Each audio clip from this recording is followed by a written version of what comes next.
Marco Polo fue el primer europeo que habló de esta isla única, Madagascar. Tana, como llaman sus habitantes a Antananarivo, es la capital del país.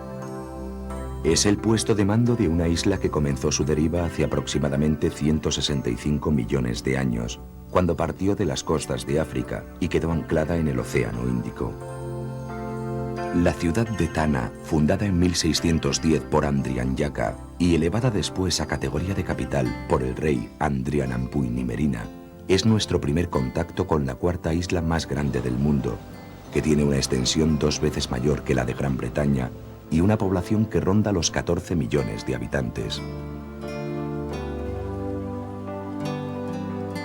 Las casas se desparraman colina abajo del lugar donde el fundador tuvo a bien instalar su residencia. La ciudad está ubicada en el centro de las tierras altas y es el corazón de la región del pueblo Merina, el más influyente de los 18 grupos tribales en los que se divide oficialmente la población de la isla. Llegamos a Tana el día de la celebración de su mercado, el Shuma, palabra que significa viernes en malgache. Durante este día, la actividad es frenética. Alrededor de 8.000 puestos de venta pasan a ocupar el centro de la ciudad. De ellos, unos 4.000 son los pintorescos puestos cubiertos en su inmensa mayoría por parasoles blancos.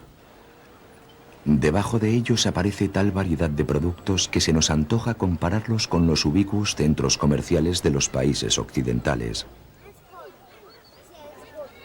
Ante nuestros ojos, vemos expuestos productos llegados de las tierras húmedas, los territorios de clima tropical o las zonas más secas del sur.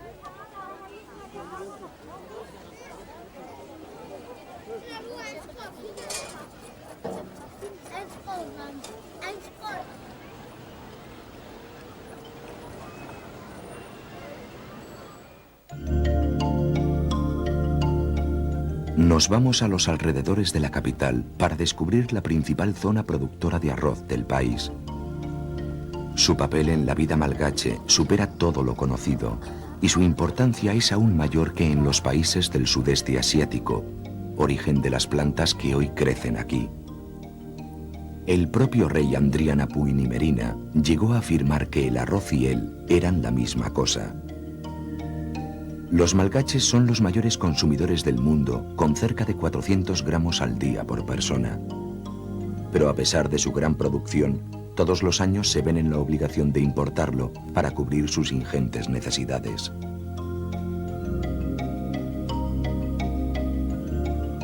En nuestro recorrido nos acercamos a un pueblo Bechileu, otro de los grupos étnicos presentes en Madagascar.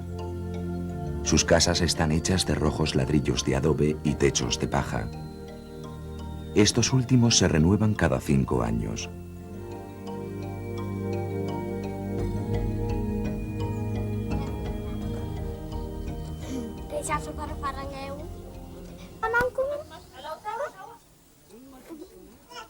Aquí podemos ver de cerca cuál es el proceso completo de elaboración de los ladrillos de adobe. Comúnmente se fabrican 2 tipos, el cocido y el secado al sol, y siempre fuera de la época del trabajo en el arroz.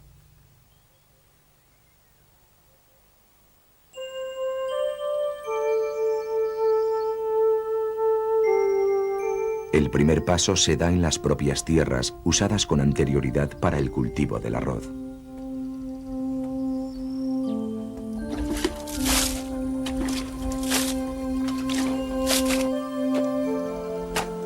De estas terrazas se extrae el barro que se mezcla con agua, se amasa y se da forma a través de un rudimentario molde de madera.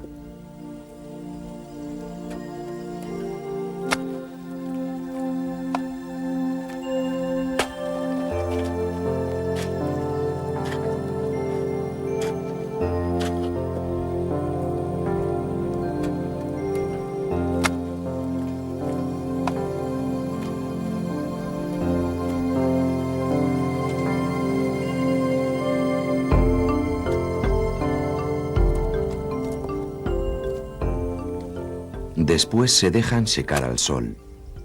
Estos ladrillos son más baratos que los cocidos y el precio de uno de ellos es de aproximadamente 6 centavos de dólar.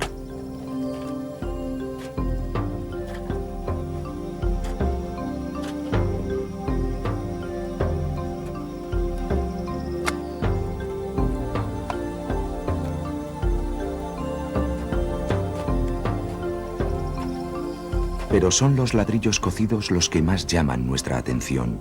Una vez que los ladrillos están secos, se recogen y se apilan de una forma determinada, hasta completar una estructura de unos 45.000. En esta tarea están ocupadas 6 personas durante unos 8 días trabajando 8 horas cada jornada. Los trabajadores, que suelen ser contratados, ganan menos de $2 al día y realizan esta labor para obtener ingresos complementarios a su actividad en la agricultura.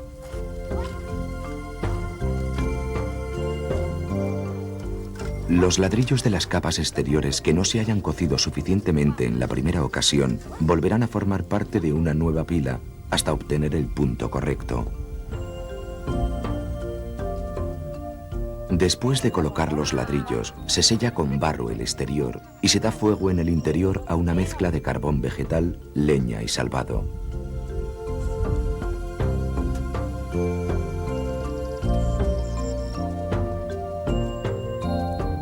Los trabajadores esperarán a que termine el proceso, que es justamente cuando deja de salir el humo de la pila, cosa que ocurre más o menos a los 4 días.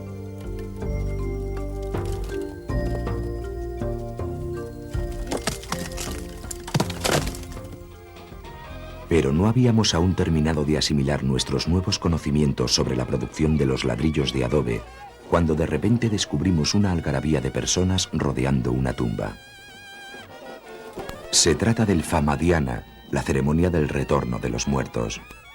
Mediante este acto, los pueblos Merina y Bechileu mantienen un estrecho contacto con sus ancestros. Esta misma relación, aunque con diferentes celebraciones y manifestaciones, es extensible al resto de grupos étnicos de la isla.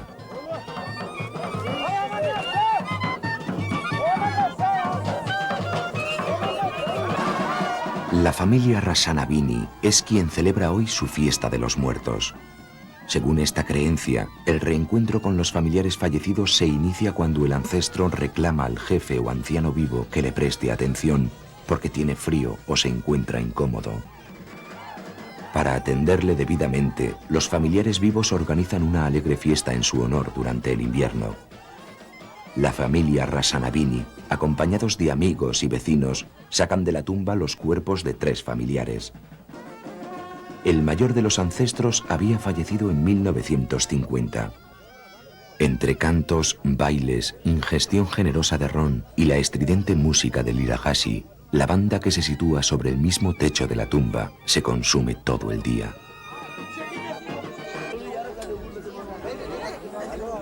Los familiares abrazan, hablan y bailan con sus ancestros.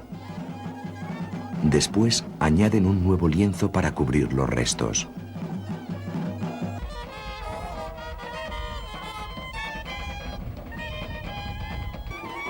Se pone fin a la ceremonia por la tarde, cuando los ancestros vuelven a ser depositados en la tumba hasta que se produzcan de nuevo las llamadas de alguno de ellos.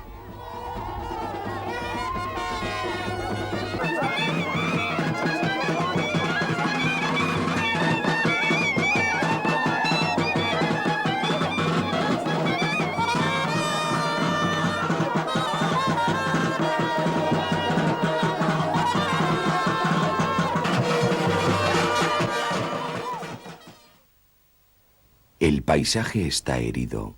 La presencia humana durante 1500 años ha creado una superficie profundamente erosionada, especialmente en las llamadas tierras altas y el oeste del país.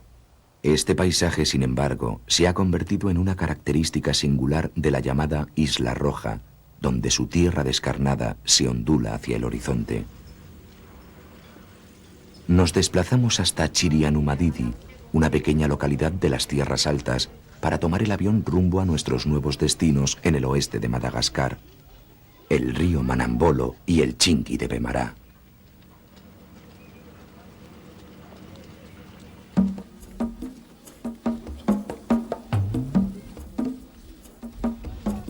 Mientras esperamos a que termine el repostaje del avión y llegue la hora de la partida, tenemos tiempo para intercambiar opiniones sobre nuestro plan de viaje, que en esta etapa nos lleva a la tierra de los Sakalava.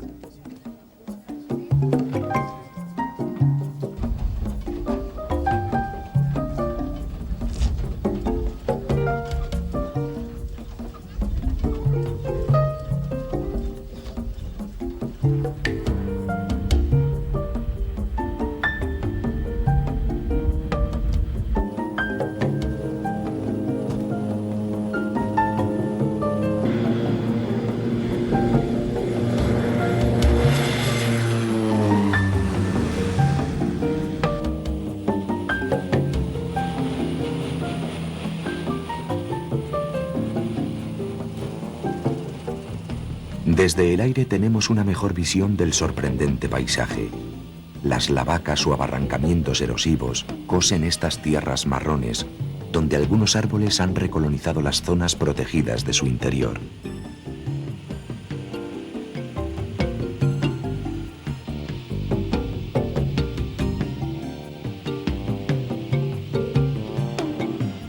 Avistamos el río Manambolo, con un cauce amplio y sin rastro aparente de bravura en sus aguas, aunque su color marrón nos advierte también de la presencia de tierra arrastrada.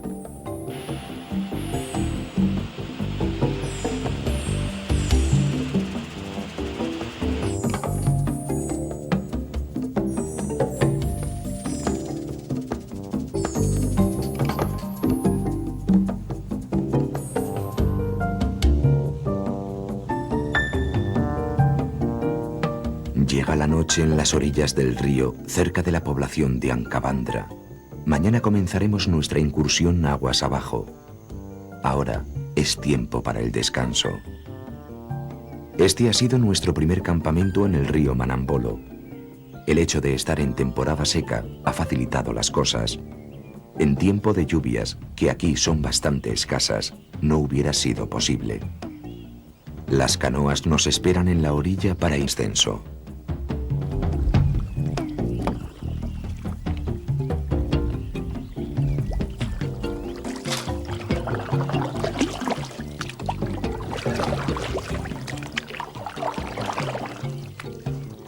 El río viaja de forma plácida desde el corazón de las tierras altas hasta el canal de Mozambique, por lo que avanzamos sin ninguna dificultad.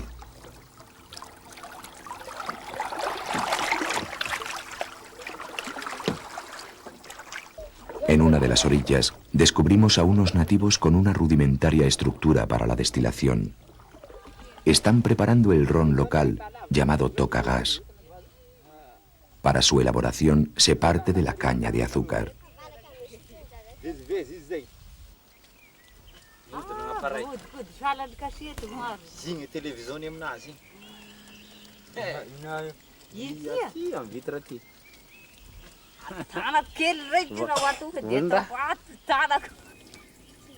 Aunque es una bebida local muy apreciada, nosotros no compartimos el gusto con los malgaches y nos resulta en extremo fuerte y de no muy buen sabor.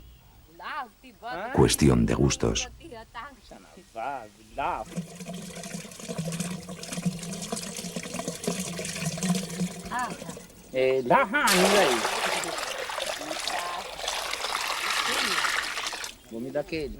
Después de agradecer las atenciones de esta amable gente, reemprendemos nuestro viaje.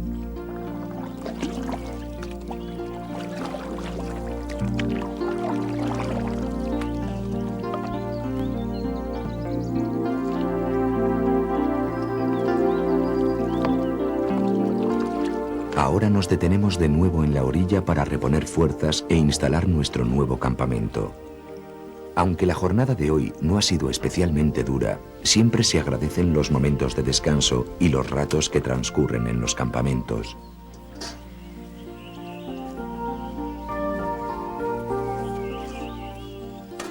Llega el momento para la instalación de las tiendas y la preparación de la cena.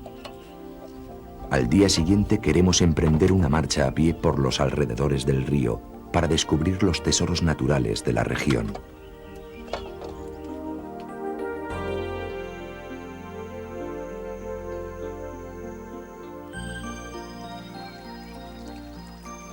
Por la mañana nos despertamos con la idea fija de localizar los animales más emblemáticos de la isla, los lemures, en los bosques más próximos al río. Aunque sabemos que fuera de los parques y reservas naturales es más difícil dar con ellos, pueden más nuestras ganas e ilusiones por encontrarlos. Tras una buena caminata, tenemos nuestro premio. Advertimos a lo lejos, encaramados en los árboles, varios lemures marrones de frente roja.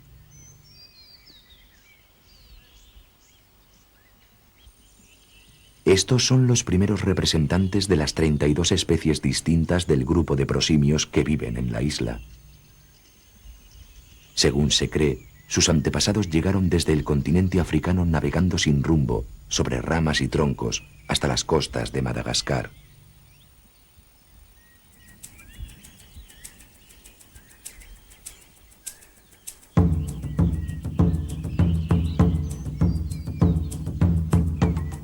Con la satisfacción de ver nuestro deseo cumplido, volvemos a la orilla para embarcar en los botes y seguir avanzando en el curso del río.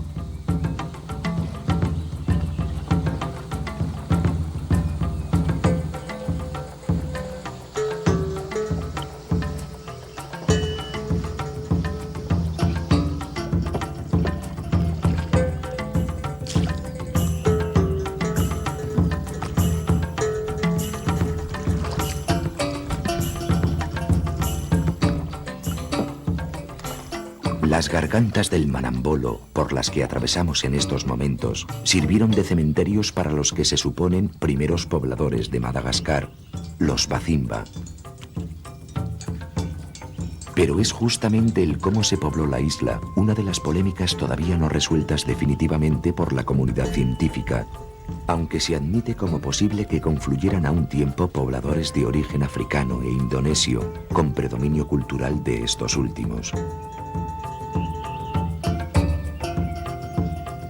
Las tumbas de los Bazimba, realizadas aprovechando las cuevas y oquedades de estas paredes rocosas, son un lugar sagrado para los grupos tribales que viven en la zona. Estas tumbas son tabús o fadi, tal como se dice en malgache, y no está permitido que se pise sobre ellas. Nuestros mismos acompañantes malgaches nos negaron la posibilidad de acercarnos a investigarlas para no romper el fadi.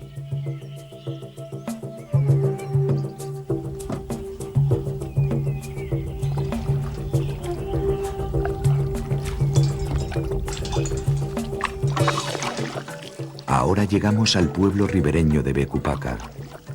Este es un buen punto para introducirnos en el Chingui de Bemará, un gran bosque rocoso de espolones calcáreos que se encuentra próximo.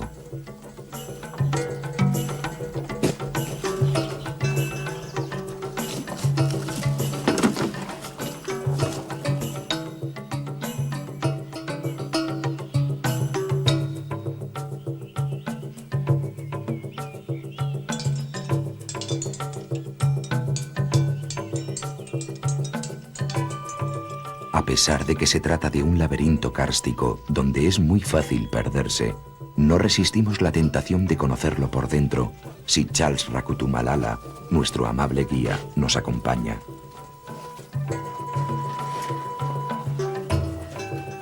Hay que andar con mucho cuidado porque los bordes de la roca son auténticos cuchillos, que incluso sentimos en ocasiones a través de nuestras zapatillas. Después de recorrer durante un tiempo esta maraña caliza que tiene su origen en el Jurásico Medio, una sensación de agobio se apodera del grupo, que trata de ganar la salida.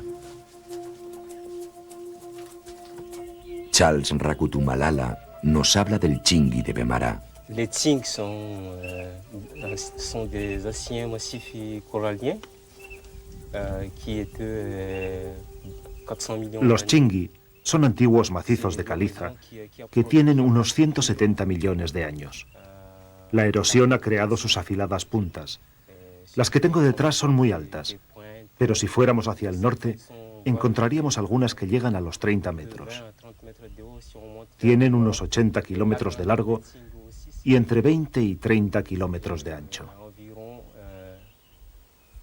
Vers le nord, du sud vers le nord, 80 km de long et la largeur varie entre 20 à 30 km de large. Et que les Tsing sont aussi, c'est une réserve naturelle intégrale et sur laquelle il y a des... Los Chingis son hoy una reserva natural integral y están protegidos por las leyes. La UNESCO lo declaró en 1991 Patrimonio Mundial de la Humanidad y desde entonces solo se permite a los turistas conocer una pequeña parte. Et qu'il laisse quelques parties du Tsing pour visiter pour les touristes.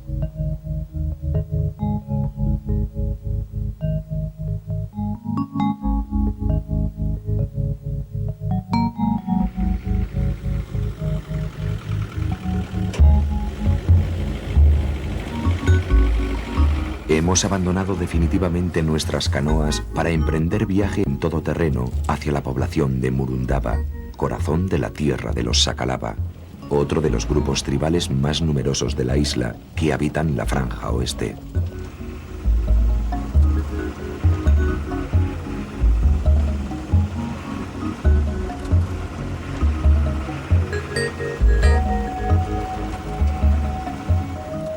El río Chiribiina se interpone en nuestro camino hacia el sur.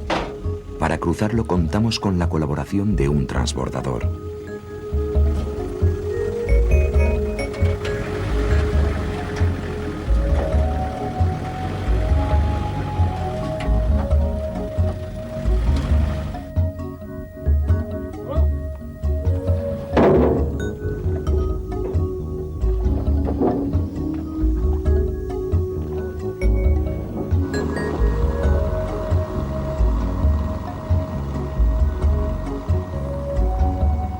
El río es una buena muestra de la actividad en estas tierras secas del oeste, donde se entremezclan la presencia de algunas embarcaciones con turistas y los rebaños de cebús bebiendo en las orillas.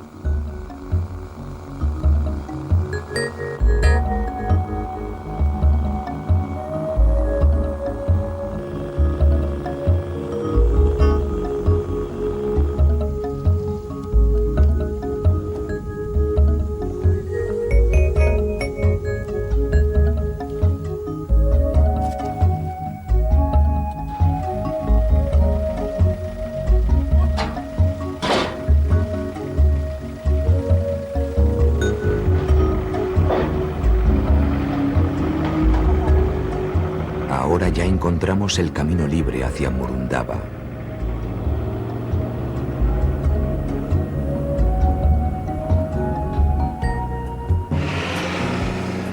De las 7 especies de baobab, 6 se encuentran únicamente en Madagascar. Estos que vemos se conocen como sha, según su nombre local.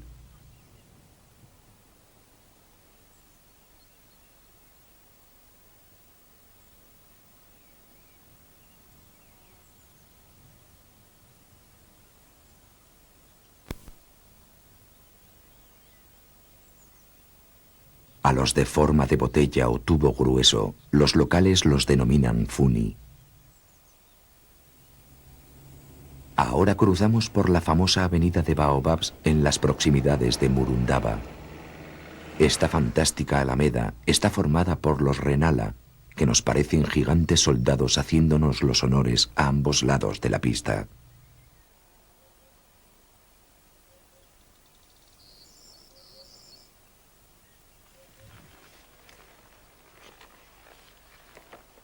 Mirando embelesados estos árboles milenarios, nos viene a la cabeza la leyenda que nos descubre su forma.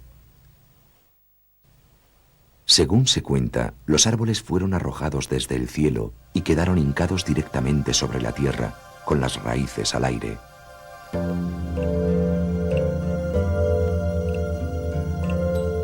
Tomamos nuevamente el avión para dirigirnos a Tulear, una importante población costera más al sur.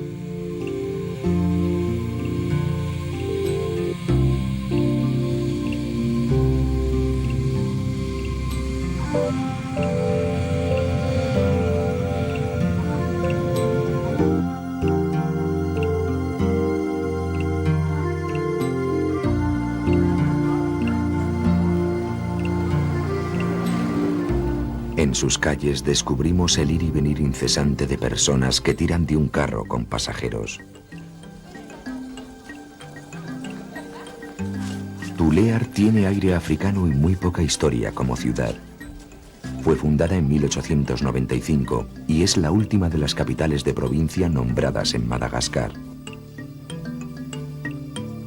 Los pus-pus que inundan sus calles son similares a los rickshaw chinos. Pudieron llegar hasta aquí traídos por los propios chinos o por colonos europeos que vivieron antes en el sudeste asiático. Los rickshaw están presentes también en otras ciudades como Ansirabe. Una carrera viene a costar entre medio y $4 y cada pus-pus hace en días normales entre 3 y 5 carreras. En los días festivos se pueden hacer hasta 10 carreras. Muchas veces los que tiran de este carro no son sus propietarios, ya que estos los alquilan por unos $2.50 al día. El precio de un pus-pus nuevo, al que muchos no pueden aspirar, puede superar los $600.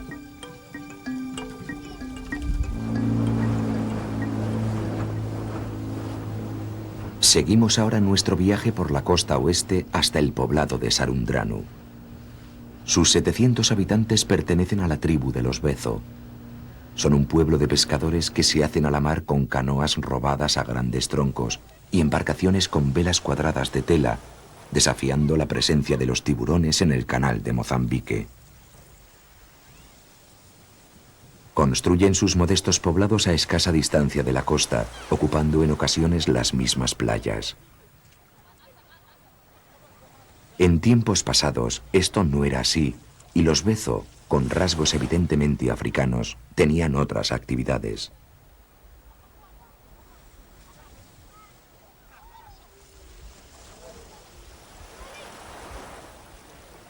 Encontramos a Dibikizi, el hombre de mayor edad en el pueblo, cerca de la hora en que el día se divide en dos, que es como los Bezo llaman al mediodía. Nos cuenta por qué se hicieron pescadores.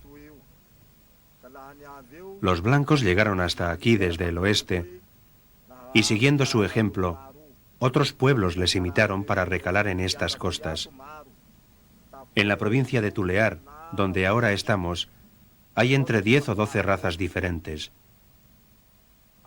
Entre ellos están los Maskuru, los Tanala, los Maafali, los Bara, los Antandrui y nosotros, los Bezo, que vivimos aquí en el pueblo de Sarundranu. Nosotros aprendimos de los blancos, venidos desde Portugal a vivir en esta playa. Ellos nos enseñaron a pescar. Desde entonces vivimos únicamente de lo que pescamos y no conocemos otra manera de vivir. Gracias a lo que nos enseñaron los portugueses, podemos ganarnos la vida, ya que en estas tierras estériles y secas, la agricultura es imposible. Después de los portugueses, vinieron los ingleses y nos enseñaron del mismo modo a vivir del mar. Esto hizo que definitivamente abandonáramos la agricultura y no pensáramos en otra forma de vida que no sea la pesca.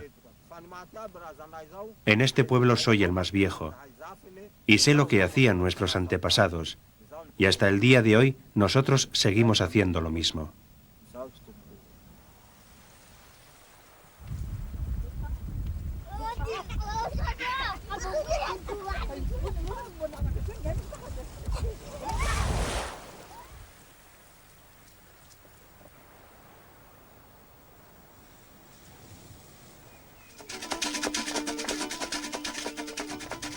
Nos encontramos ya en tierras del sur caliente. En ellas habitó el ave roc, un ave grande y mítica que vivió en estas tierras hace unos 1200 años.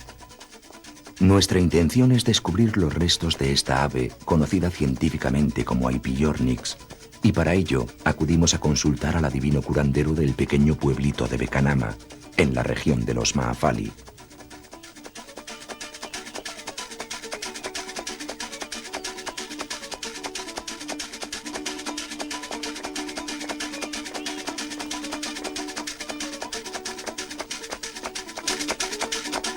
En el interior de la cabaña del adivino, llamado Manisindraska, asistimos a un ritual o tromba para ayudarnos en la búsqueda.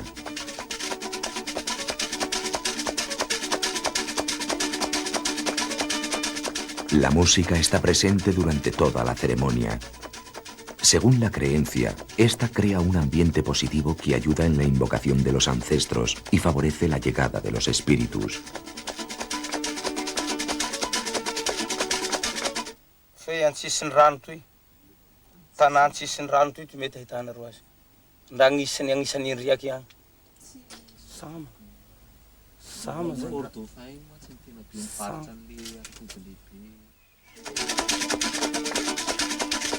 Después, fuera de la cabaña, lanza al aire unas gotas de ron para ahuyentar los malos espíritus y da comienzo a una danza bajo un sol abrasador que implora el cumplimiento de los buenos augurios.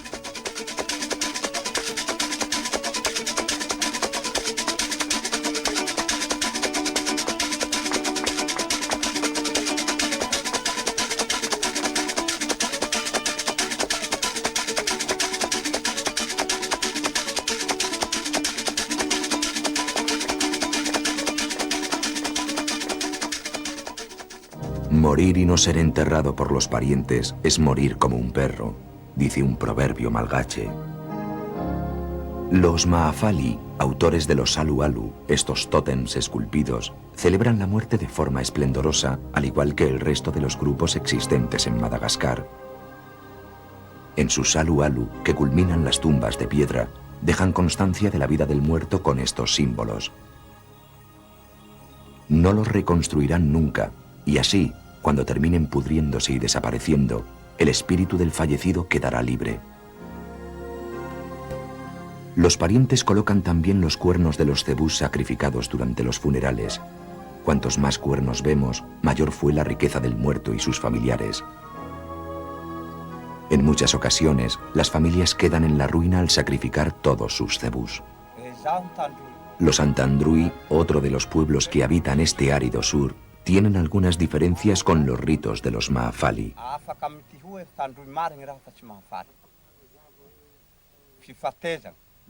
Soy Antandrui y vivo en Besusa.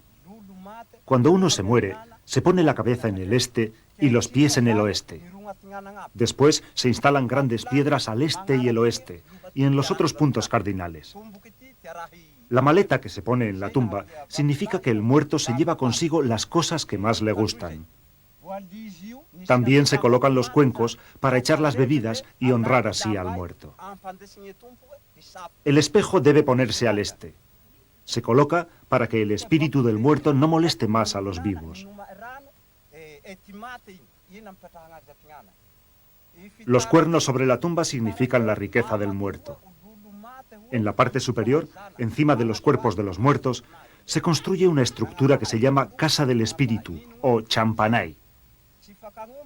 Los dibujos de las paredes explican lo que el hombre hacía o las cosas que tenía mientras estuvo vivo.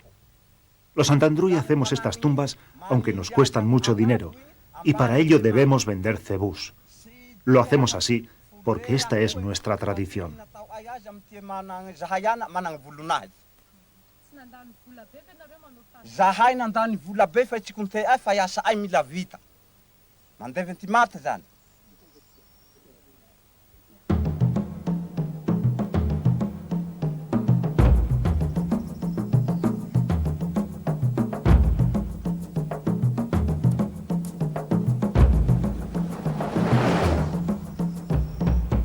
A través del mar que ahora contemplamos, llegó el náufrago Sinbad el marino, tal como se relata en los fantásticos cuentos de las 1001 noches.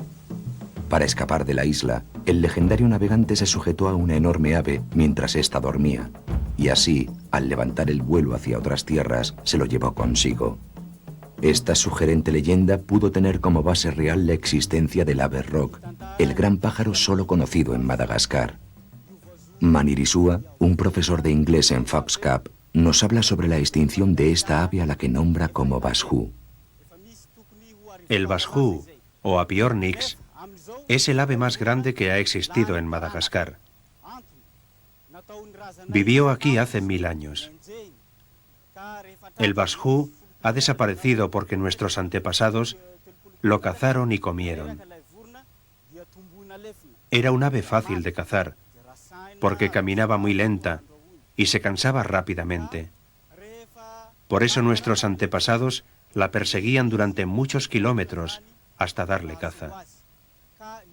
Y en este momento, lo único que queda del basjú son las cáscaras de sus huevos que encontramos en la arena y los volvemos a unir para darles la forma original. Las cáscaras de huevo del basjú se pueden encontrar también en las montañas.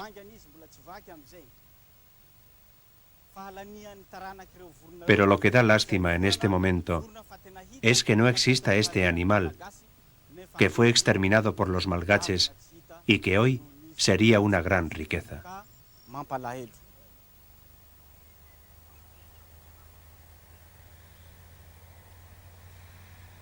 Hoy vamos a conocer cómo viven los lemures. Tenemos ganas de verlos de nuevo, pues ya han pasado algunos días desde que los encontramos por primera vez cerca del río Manambolo. Al poco rato de dejar los vehículos, descubrimos a los maquis o lemures de cola anillada. Esta es posiblemente la especie de primates más popular de Madagascar. Viven preferentemente en hábitats húmedos con mucha vegetación y forman grupos de entre 5 y 30 individuos.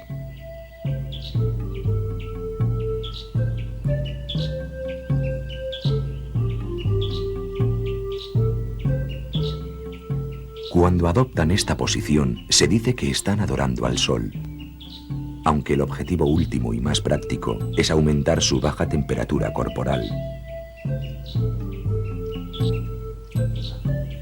Los maquis, como casi todos los lemures, suelen tener una cría. Cuando nacen dos, solo sobrevive una de ellas. En los primeros meses de vida, las madres deben tener mucho cuidado, pues la primera causa de mortandad está en la caída desde los árboles. Los sifacas de Begó son otra de las especies más abundantes. Sus gritos de alerta ante los depredadores se oyen desde muy lejos. Se caracterizan por su cuerpo blanco, aunque cara, orejas, pecho y muslos son oscuros.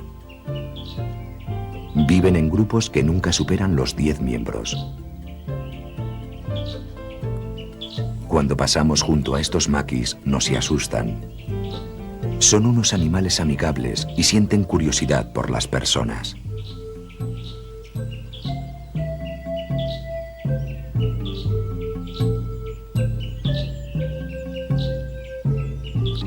Los sifacas, que vemos encaramados y algo más nerviosos, prefieren mantenerse a una cierta distancia.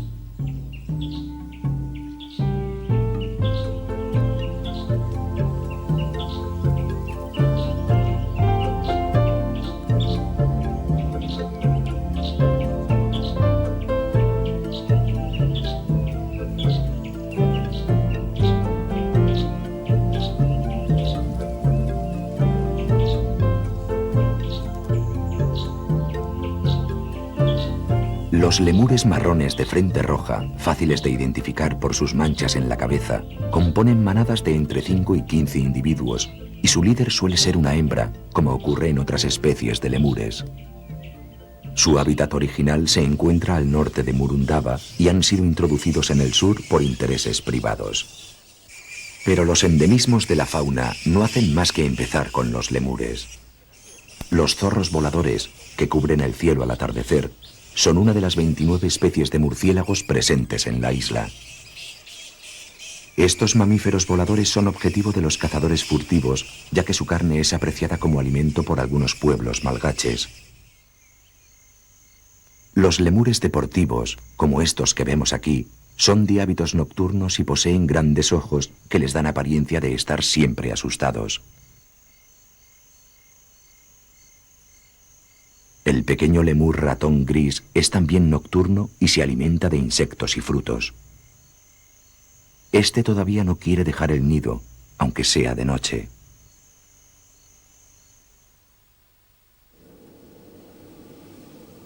Por estas tierras calientes vamos avanzando hacia el sudeste.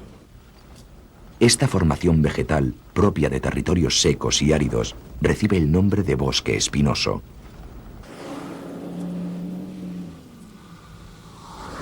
Aunque por momentos, según ponemos rumbo hacia Tuloñaru o Fordofán, nos aparecen algunos ejemplos de la increíble flora de la isla.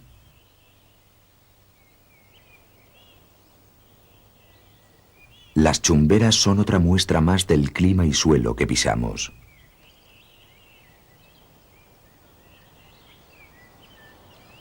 El árbol del viajero, o ravenala, se ha convertido en el símbolo del país y de sus líneas aéreas. Una atractiva planta carnívora de la familia Nepenthaceae que solo vive en el sur de la isla. Cuando los insectos caen en el líquido azucarado del interior, acaban disolviéndose.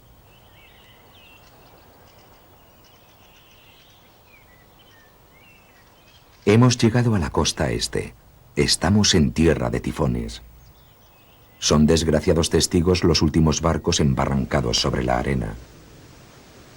El pico San Luis ha visto desde hace siglos hundirse a sus pies multitud de barcos destrozados por los vientos y las olas del Océano Índico. A principios del siglo XVI, un grupo de náufragos portugueses llegaron a la isla, formando lo que fue una de las primeras colonias de europeos. Este barco varado, al que todavía siguen maltratando las olas y el viento, se llama Aventura. Aquí terminó su singladura.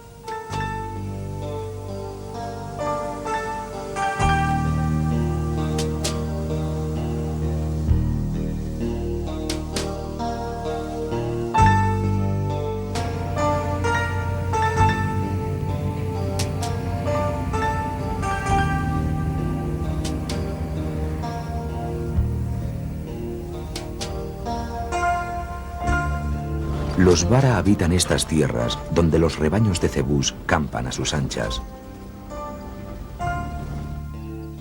La señora Rasanamiali nos habla del enorme valor que representan estos animales para el pueblo Vara.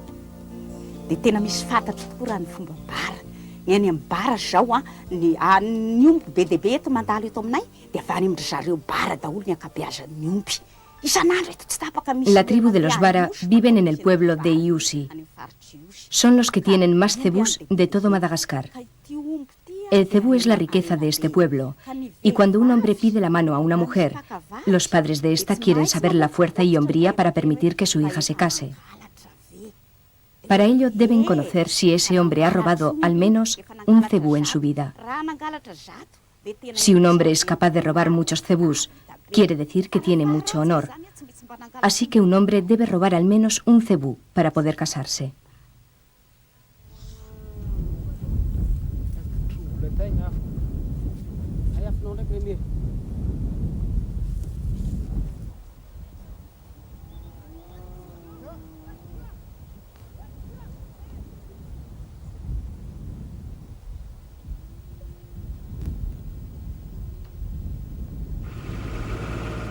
Ponemos rumbo ahora al Parque Nacional de Isalo.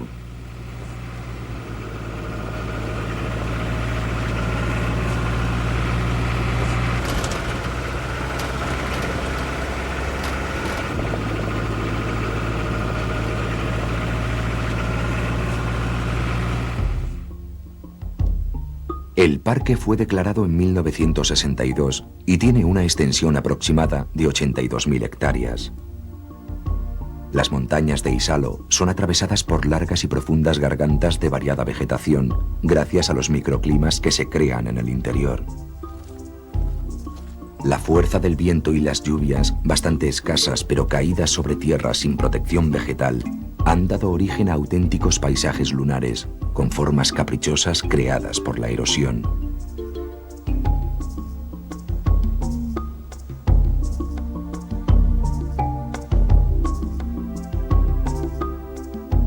Es quizá este Pachypodium, o pie de elefante, una de las plantas endémicas más populares.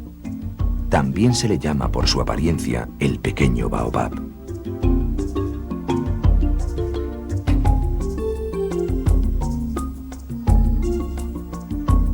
Cuando entramos en el desfiladero de los monos, el calor aprieta de verdad.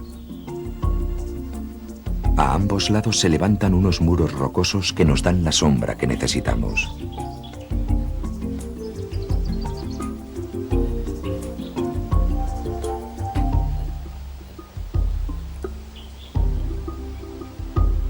El camino por el fondo de la garganta, por donde transcurre un pequeño riachuelo, no presenta grandes dificultades y nos resulta agradable.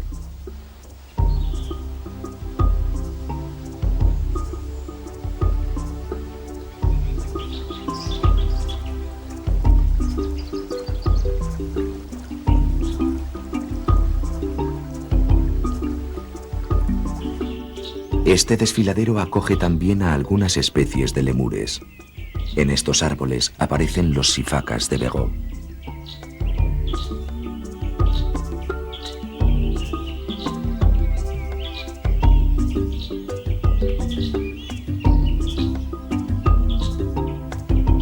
También observamos las evoluciones de una pequeña colonia de lemures marrones en la hora de la comida.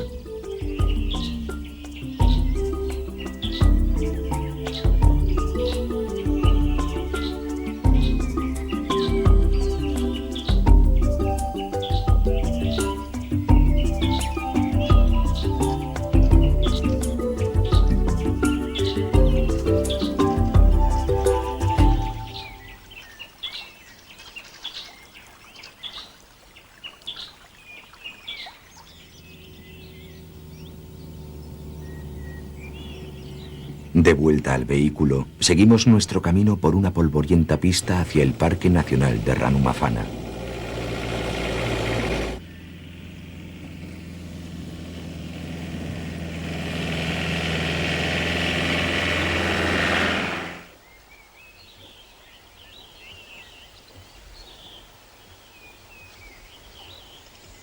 Las selvas tropicales del este del país son más variadas que las del resto de África y tienen una mayor densidad de árboles, aunque estos no sean nunca tan grandes como en el continente. En estos hábitats húmedos viven los lemures ratón rojos, que solo salen de sus escondites por la noche y se alimentan con insectos y, como en este caso, con frutos que previamente les hemos preparado. A pesar de su pequeño tamaño, realizan saltos de hasta 3 metros.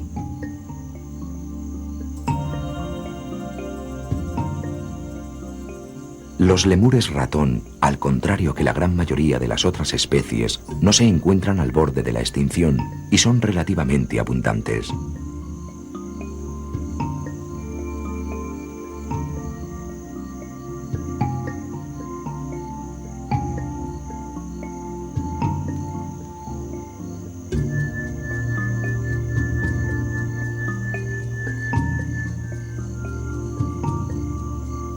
Aquí vemos otro de los animales nocturnos, la civeta rayada, un mamífero carnívoro. No hemos cambiado de país, aún seguimos en Madagascar y esto es Ranumafana. Este clima lluvioso alimenta los bosques que todavía hoy ocupan el 12% del territorio malgache. El escarabajo jirafa, otra de las curiosidades de estos bosques. El largo cuello solo lo llevan los machos.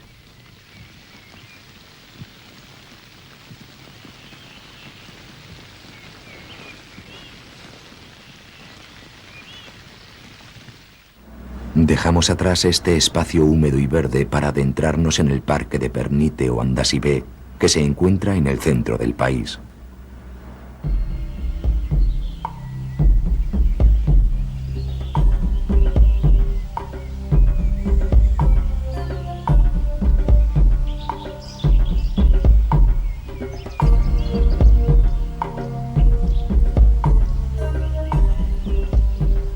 Este pequeño camaleón, que no parece asustarse cuando lo cogemos, pertenece al género Brookesia y es el más pequeño de su especie. El camaleón de Parsons, de color verde y cresta, es el segundo mayor de toda la especie. Los ojos, que les permiten ver en 180 grados, son independientes uno de otro y les facilita el ataque a sus presas con absoluta precisión. Para ello, su larga lengua protráctil, plegada en el interior de la boca, tiene en su punta un pequeño hueso que utiliza como arma cuando la lanza contra los insectos.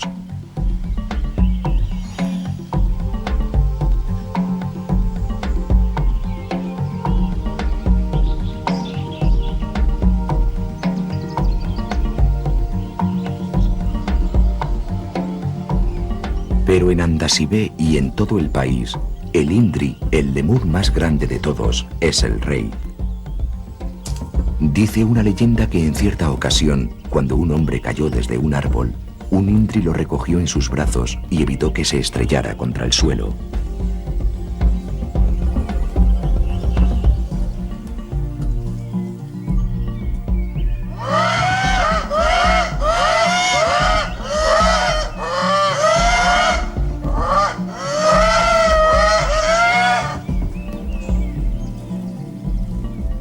Estos gritos nos muestran el vigor y la fuerza de un animal que no puede vivir en cautividad y que reivindica así el territorio y la vida para su pequeño grupo, que no supera los 5 individuos.